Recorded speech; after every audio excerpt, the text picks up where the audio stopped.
வணக்கம், welcome to AJC academy. இன்றைக்கி இந்த கிளாஸில் நம்ம என்ன பார்க்க போகிறோன்னா, தமிழ் எல்ஜி டெஸ்ட்டில் யூனிட் 1 ஆன இலக்கணம் பற்றி தான் இந்த கிளாஸில் நம்ம பார்க்க போகிறோம். இலக்கணத்தில் இன்றைக்கி என்ன டாபிக் கவர் பண்ண போகிறோன்னா, சுட்டெழுத்துக்கள்னால் என்ன அப்படின்றது தான் இன்றைக்கி கிளாஸில் நம்ம பார்க்க போகிறோம். அப்போ சுட்டெழுத்துக்கள் அப்படின்றது என்னென்னு பார்த்தோம்னா, இப்போ அவள், இவன், அங்கு, இங்கு, அந்த, இந்த சொற்கள்லாம் பார்த்திங்கன்னா, இந்த சொற்கள்லாம் பார்க்கும்போது ஏதோ சுட்டி காட்டுற சொற்கள் மாதிரியே இருக்கும். அவள் பாயிண்ட் அவுட் பண்ணுற மாதிரி, அவள், அவன், அங்கு, இங்கு அப்படின்னு சொல்லி ஏதோ ஒரு விஷயத்தை பாயிண்ட் அவுட் பண்ணுற மாதிரி இருக்கும். அப்போ இந்த சொற்கள்லாம் பார்த்தோன்னா, இதில் ஃபஸ்ட்டு எழுத்து என்ன இருக்குதுன்னு பார்த்தோன்னா ஆ, இதில் ஈ, அங்குல ஆ, இதில் ஈ, இந்த மாதிரி சுட்டி காட்டக்கூடிய அந்த சொற்கள்லாம் எடுத்துக்கிட்டோன்னா, அதில் எல்லாத்துலேயும் மெஜாரிட்டி என்ன எழுத்துக்கள் இருக்குன்னு பார்த்தோன்னா, ஒன்று ஆ இருக்கும், இல்லாட்டி ஈ இருக்கும். இந்த ரெண்டு எழுத்துக்கள் தான் மெஜாரிட்டியாக இந்த சுட்டி காட்டக்கூடிய சொற்களில் ப்ரெசென்ட் ஆகிருக்கும். அந்த சுட்டி காட்டக்கூடிய அந்த சொற்களில் ஃபஸ்ட் லெட்டர் எப்போவுமே என்ன இருக்குன்னு பார்த்தோன்னா ஆ, ஈ அப்படின்னு சொல்லக்கூடிய இந்த இரண்டு எழுத்துக்கள் தான் இருக்கும். அந்த இரண்டு எழுத்துக்கள் அந்த சொற்களில் ப்ரெசென்ட் ஆகிருக்கிறதுனால தான் அது சுட்டு சொற்கள் அப்படின்னு சொல்கிறோம், சுட்டி காட்டக்கூடிய சொற்கள் அப்படின்னு சொல்கிறோம். அதை சுட்டி காட்டுறதுக்கு காரணமாக இருக்கிற ரெண்டு எழுத்துக்கள் எதுன்னு பார்த்தோன்னா இந்த ஆ, ஈ அப்படின்னு சொல்லக்கூடிய இந்த ரெண்டு எழுத்துக்கள் தான். அந்த மாதிரி சுட்டி காட்டக்கூடிய ஒரு எழுத்துக்களை தான் நம்ம என்ன சொல்கிறோன்னா சுட்டெழுத்துக்கள் அப்படின்னு சொல்கிறோம். அப்போ ஆ, ஈ அந்த மாதிரி சுட்டி காட்டக்கூடிய அந்த எழுத்துக்கள், ஆ அப்படின்றது ஒரு எழுத்து, ஈ அப்படின்றது ஒரு எழுத்து. இந்த மாதிரி சுட்டி காட்டக்கூடிய அந்த எழுத்துக்களை தான் நம்ம என்ன சொல்கிறோன்னா சுட்டெழுத்துக்கள் அப்படின்னு டினோட் பண்ணுறோம். முதல்ல பார்த்தோன்னா ஆ, ஈ, உ அப்படின்னு சொல்லி 3 சுற்றெழுத்துக்கள் இருந்திருக்குது. பட் ஆனால் ஊ பார்த்தோன்னா இப்போ ப்ரெசென்ட்டாக நம்ம பயன்படுத்துறது கிடையாது, சுற்றெழுத்துக்களாக பயன்படுத்துறது கிடையாது. எது ரெண்டு மட்டும் நம்ம பயன்படுத்துகிறோன்னா ஆ, ஈ அப்படின்னு சொல்லக்கூடிய இந்த ரெண்டு எழுத்துக்களை மட்டும்தான் சுற்றெழுத்துக்களை பயன்படுத்துகிறோம். இதுதான் சுற்றெழுத்துக்கள்னால் என்ன அப்படின்ற ஒரு டெஃபினிஷன். இப்போ அதை பற்றி புரிஞ்சிருக்கும். நெக்ஸ்ட்டு இந்த சுட்டெழுத்துக்களில் சில 5 வகைகள் ப்ரெசென்ட் ஆகிருக்குது. அது என்னென்ன வகைகள் அப்படின்றத இப்போ நம்ம பார்க்கலாம். அப்போ அதோட வகைகளில் ஃபஸ்ட்டு வகை என்னென்னு பார்த்தோன்னா அகசுட்டு. அகசுட்டு அப்படின்றது என்னென்னு பார்த்தோன்னா இவன், அவன், இது, அது, இந்த சொற்கள்லாம் எடுத்துக்கிட்டோன்னா, அப்போ சுட்டு எழுத்துக்கள்னால் என்னது ஆ, ஈ அப்படின்னு சொல்லக்கூடிய அந்த ரெண்டு எழுத்துக்கள் அந்த சொற்களுக்கு முன்னாடி வந்துருச்சுன்னா அது எல்லாமே அந்த சொற்கள் நம்ம என்ன சொல்லுவோம்னா சுற்று சொற்கள் அப்படின்னு சொல்கிறோம். அப்போ இந்த சொற்கள் எல்லாத்துலேயுமே ஆ, ஈ முன்னாடி ப்ரெசென்ட் ஆகிருக்கனால இந்த மாதிரி வரக்கூடிய எழுத்துக்கள் எல்லாத்தையும் நம்ம சுட்டு சொற்கள் அப்படின்னு டினோட் பண்ணுறோம். இப்போ இந்த சொற்களில் எடுத்துக்கிட்டோன்னா, இப்போ ஈயை இப்போ ஃபஸ்ட்டு லெட்டரான ஈயை நம்ம எடுத்துகிறோம். இந்த ஃபஸ்ட்டு இவன்ற இவன் அப்படின்னு சொல்லக்கூடிய இந்த சொல்ல ஈன்ற இந்த எழுத்தை சுட்டு எழுத்தை எடுத்துடுறோம். எடுத்துட்டோன்னா அதில் ஏதாவது ஒரு மீனிங் அதுக்கப்புறம் தருதா, வன் அப்படின்னு சொல்லி தான் வந்திருக்குது. அது எந்த மீனிங்கும் எந்த பொருளோ அந்த சொல்லுக்கு கிடையாது. அதே மாதிரி அவனில் ஆ எடுத்துட்டோன்னா அதுக்கு வன் வரும், அதுக்கு எந்த மீனிங் கிடையாது. அதே மாதிரி இதில் ஈ எடுத்துட்டோன்னா தூ மட்டும் இருக்கும், அதுக்கு சொல்லுக்கு எந்த பொருளும் கிடையாது. இந்த மாதிரி சொற்களுக்கு நம்ம ஃபஸ்ட் எழுத்தான அந்த ஆ, ஈ அப்படின்னு சொல்லக்கூடிய சுட்டெழுத்துக்களை எடுத்துட்டதுக்கப்புறம் மீதி இருக்கக்கூடிய சொற்களில் பார்த்தோன்னா எந்த ஒரு பொருளும் தராது. அதுதான் இங்கே சொல்லியிருக்காங்க. இவன், அவன், இது, அது இந்த சொற்களில் உள்ள சுட்டெழுத்துக்களை நீக்கினால் பிற எழுத்துக்கள் பொருள் தருவதில்லை.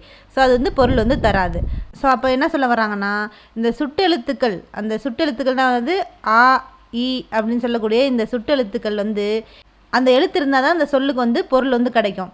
அப்போ அந்த மாதிரி இந்த எழுத்து இருந்தால் தான் அவன் அப்படின்னு சொல்லி நம்ம போட முடியும். அதே மாதிரி இந்த எழுத்து இருந்தால் தான் இவன் அப்படின்னு சொல்லி போட முடியும். அப்போ எந்த சொற்களுக்கு ஆ, ஈ அப்படின்னு சொல்லக்கூடிய இந்த சுட்டெழுத்துக்கள் கூட இருந்தே உள்ளேயேனா அதுதான் அகத்தே அப்படின்னு சொல்கிறோம். உள்ள அப்படின்னா அகம் அப்படின்னு சொல்லி அர்த்தம். அப்போ உள்ளே அது இருந்தால் தான் அந்த சொல்லுக்கு பொருள் கிடைக்கும். அதை நம்ம என்ன சொல்கிறோன்னா அகசுட்டு அப்படின்னு சொல்கிறோம்.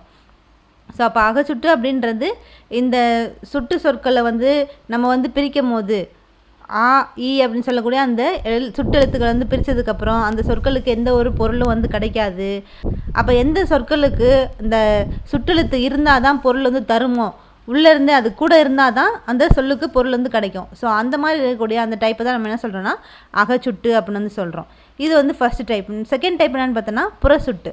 புறச்சுட்டு அப்படின்னு எடுத்துக்கிட்டோன்னா அதுக்கு எக்ஸாம்பிள் என்ன கொடுத்துருக்காங்கன்னு பார்த்தோன்னா அவ்வானம், இம்மலை, இந்நூல் இந்த சொற்கள்லாம் பார்த்தோன்னா இதில் ஃபஸ்ட்டு எழுத்து என்ன இருக்குது ஆ, ஈ, ஈ, இது எல்லாமே சுற்றெழுத்து. அப்போ இந்த சுற்றெழுத்தை நம்ம இப்போ வந்து எடுத்துடுறோம். இப்போ ஆ அவ்வானம்ல ஆ அதெல்லாம் எடுத்துடுறோம். அதே மாதிரி எடுத்துடுறோம், எடுத்துடும். இது எடுத்ததுக்கப்புறம் அதுக்கு பின்னாடி இருக்கக்கூடிய சொல்லுக்கு வந்து பொருள் இருக்கா, இருக்குது. எடுத்துட்டோம்னா இங்கே வந்து வானம்ன்ற சொல் வந்து இருக்குது. அதே மாதிரி எடுத்துட்டோம்னா இங்கே மலைன்ற சொல் வந்து இருக்குது. அப்புறம் இங்கே எடுத்துட்டோம்னா இங்கே நூல் அப்படின்ற சொல் வந்து இருக்குது. அப்போ இந்த இதில் பார்த்தோன்னா, இந்த டைப்பில் வந்து பார்த்தோன்னா, இந்த என்ன தான் இந்த சுற்றெழுத்துக்களை வந்து நம்ம ரிமூவ் பண்ணிட்டாலும் அது அந்த சொல்லுக்கு வந்து பொருள் வந்து கொடுக்குது. ஸோ அப்போ எந்த சொல் வந்து பொருள் வந்து கொடுக்குதோ வெளியிலேருந்து, அதாவது அது இல்லைனாலும் வெளியே வந்து அது போயிட்டாலும், புறத்தே, வெளியேனா புறத்தே அப்படின்னு வந்து சொல்கிறோம். புறம் அப்படின்னு சொல்லி வந்து அர்த்தம். கூட இருந்தால் தான், உள்ளே இருந்தால் தான் அதை வந்து அகம் அப்படின்னு சொல்கிறோம். அது அகச்சுட்டு.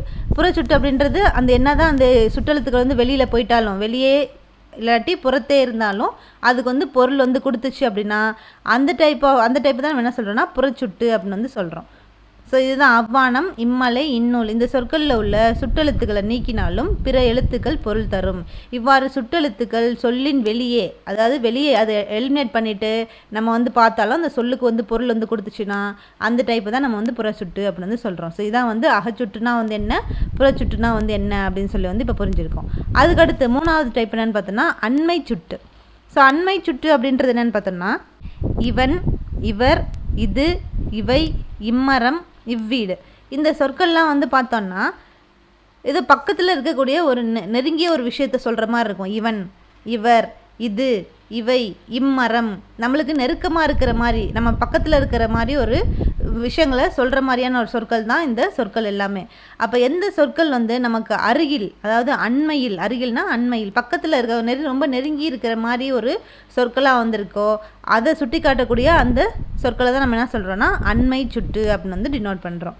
ஸோ இதுதான் வந்து அண்மை சுட்டு. அப்போ அண்மை சுட்டுக்கு வந்து அதுக்குரிய எழுத்து வந்து என்னன்னு பார்த்தோன்னா இ. ஸோ அப்போ எப்போவுமே அண்மை சுட்டுக்குரிய எழுத்து எல்லாமே எதில் ஸ்டார்ட் ஆகும்னா ஈயில் தான் வந்து ஸ்டார்ட் ஆகும். இவன் இ, இவர் இ, இது இ, இது எல்லாமே வந்து பார்த்தோன்னா ஈயில் தான் வந்து ஸ்டார்ட் ஆகும். அப்போ அண்மை சுட்டுக்கு எந்த எழுத்துன்னு பார்த்தோன்னா ஈ தான் அதுக்குரிய எழுத்து. இது எல்லாமே நம்மளுக்கு நெருங்கி பக்கத்தில் இருக்கவங்கள வந்து இந்த சொற்கள்லாம் வந்து காமிச்சிச்சு, டினோட் பண்ணி காமிச்சிச்சு அப்படின்னா அதுதான் வந்து அண்மை சுட்டு. அதுக்குரிய எழுத்துதுன்னு பார்த்தோன்னா இ. இதுதான் வந்து 3rd டைப்பான அண்மை சுட்டு. அதுக்கடுத்து 4வது டைப் என்னென்னு பார்த்தோன்னா செய்மை சுட்டு. ஸோ செய்மை சுட்டுக்கு வந்து எக்ஸாம்பிள் என்னென்னு பார்த்தோன்னா அவள், அவர், அது, அவை, அவ்வீடு, அம்மரம். ஸோ இதெல்லாம் எடுத்துக்கிட்டோன்னா இந்த சொற்கள்லாம் நீங்கள் படித்து கவனித்து பார்த்தீங்கன்னா அதை வந்து கொஞ்சம் தூரமாக தள்ளி, அதாவது ரொம்ப அந்த சொற்களுக்கும் நம்மளுக்கும் ரொம்ப டிஸ்டன்ஸ் இருக்க மாதிரி இருக்கும். அவள், அவர் யாரையோ தள்ளி நின்று நம்ம வந்து சொல்கிற மாதிரி வந்து இருக்கும். ஸோ இந்த மாதிரி தொலைவில், அதாவது தொலைவிலுக்கு இன்னொரு மீனிங் என்னென்னு பார்த்தோன்னா செய்மையில், செய்மை அப்படின்னு வந்து அர்த்தம். ஸோ அப்போ அந்த தொலைவில் ரொம்ப தள்ளி இருக்கிற நம்மளுக்கும் அவங்களுக்கும் டிஸ்டன்ஸ் இருக்கிற மாதிரியான ஒரு விஷயங்களை சொல்லக்கூடிய அந்த சொற்களை தான் நம்ம என்ன சொல்கிறோன்னா செய்மை சுட்டு அப்படின்னு வந்து சொல்கிறோம். ஸோ இதுதான் வந்து அண்மை சுட்டுக்கும் செய்மை சுட்டுக்கும் உள்ள டிஃப்ரென்ஸு. ஸோ அப்போ செய்மை சுட்டுக்குரிய எழுத்து வந்து என்னென்னு பார்த்தோன்னா ஆ.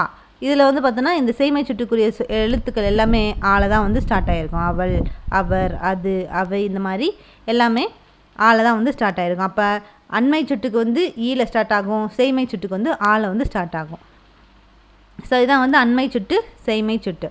அடுத்து இன்னொரு டைப் இதில் வந்து பார்த்தோன்னா இந்த அருகில் அதாவது அண்மை சுட்டுக்கும், அண்மை சுட்டுனா என்னது, பக்கத்தில் இருக்கிறவங்களுக்கும் தொலைவில் உள்ளவற்றிற்கும் இடையில் வந்து இருப்பதை நம்ம எப்படி சொல்கிறோன்னா அது ரெண்டுத்தையும், அதாவது பக்கத்தில் அண்மை சுட்டுக்கும் செய்மை சுட்டுக்கும் நடுவில் இடைப்பட்டதில் ஒரு எழுத்து வந்து யூஸ் பண்ணுறோம். அதை சுட்டி காட்டுறதுக்கு என்ன எழுத்து வந்து சுட்டெழுத்து வந்து யூஸ் பண்ணுறோன்னு பார்த்தோன்னா ஊன்ற சுட்டெழுத்து வந்து யூஸ் பண்ணுறோம். அது அந்த காலத்தில் தான் வந்து யூஸ் பண்ணோம், இந்த காலத்தில் வந்து கிடையாது. அதுக்கு எக்ஸாம்பிள் பார்த்தோன்னா உது, உவன் அப்படின்னு சொல்லி அது ரெண்டுத்துக்கும் இடைப்பட்டு அருகில் இருக்கிறதுக்கும் தூரத்தில் இருக்கிறதுக்கும் நடுவில் வந்து ஒரு விஷயங்களை வந்து சுட்டி காட்டுறதுக்கு எந்த லெட்டர் வந்து நம்ம யூஸ் பண்ணுறோன்னு பார்த்தோன்னா ஊன்ற லெட்டர் வந்து யூஸ் பண்ணுறோம். பட் ஆனால் இப்போ அதை யூஸ் பண்ணுறது கிடையாது. ஸோ இதான் வந்து 4வது டைப்பான செய்மை சுட்டு. அதுக்கப்புறம் 5வது டைப் என்னென்னு பார்த்தோன்னா சுட்டுத்திரிபு. சுட்டுத்திரிபு அப்படின்றது என்னென்னா இப்போ வந்து அம்மரம், இவ்வீடு இது ரெண்டுத்தையும் நம்ம எங்கே பார்த்துருக்கோம்னா புறச்சுட்டில் வந்து பார்த்துருக்கோம்.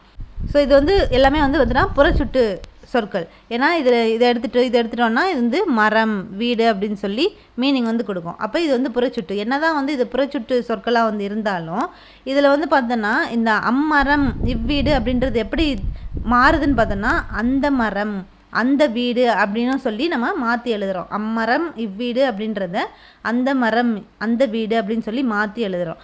இந்த மாதிரி ஆ, இ இந்த 2 சுற்றெழுத்துக்கள் வந்து எப்படி மாற்றம் பெறுதுன்னு பார்த்தோன்னா, மாற்றம் பெறுறதை நம்ம எப்படி சொல்கிறோன்னா, இன்னொரு மீனிங் வந்து திரிந்து அப்படின்னு சொல்லி வந்து அர்த்தம். மாற்றம் பெறுது, சேஞ்ச் ஆகுதுன்னா அதை வந்து நம்ம திரிந்து அப்படின்னு சொல்லி இன்னொரு மீனிங்கில் வந்து சொல்கிறோம். அப்போ ஆ இ அப்படின்னு சொல்லக்கூடிய இந்த 2 சுற்றெழுத்துக்கள் வந்து எப்படி மாறுது, திரியுதுன்னு பார்த்தோன்னா, அந்த, இந்த அப்படின்ற இந்த சொற்களாக வந்து தெரியுது. ஸோ அப்போ ஆ இ அப்படின்னு சொல்லக்கூடிய இந்த சுட்டு எழுத்துக்கள் வந்து அந்த, இந்த அப்படின்னு சொல்லி திரிந்து சுட்டு பொருளை வந்து தருவதனால அந்த டைப்பு தான் நம்ம என்ன சொல்கிறோன்னா சுட்டு திரிபு அப்படின்னு சொல்லி வந்து டினோட் பண்ணுறோம். ஸோ இதான் வந்து சுட்டு திரிபு. அந்த ஆ ஈன்ற அந்த லெட்டர்ஸ் வந்து எப்படி மாறுதுன்னு பார்த்தோன்னா, சுற்றெழுத்துக்கள் வந்து எப்படி மாறுதுன்னு பார்த்தோன்னா அந்த, இந்தன்னு சொல்லி மாறுது. ஸோ அந்த மாதிரி தெரியக்கூடியதை நம்ம என்ன சொல்கிறோன்னா அந்த டைப்பு தான் சுட்டு திரிபு அப்படின்னு சொல்லி வந்து டினோட் பண்ணுறோம். ஸோ இதுதான் வந்து 5வது வகையான சுட்டு திரிபு. ஸோ இதுதான் வந்து சுட்டு எழுத்துக்கள். அப்போ சுட்டு எழுத்துக்கள்னால் வந்து என்ன, அதோட வகைகள்னால் வந்து என்ன அப்படின்னு சொல்லி வந்து நம்ம ஃபுல்லாக பார்த்தாச்சு. ரொம்ப ஈஸியான டாபிக் தான். நெக்ஸ்ட்டு கிளாஸில் நம்ம வந்து தமிழ் எல்ஜிபி டெஸ்ட்டில் அடுத்த டாப்பிக்கோடு உங்களை வந்து பார்க்கலாம். தேங்க்யூ.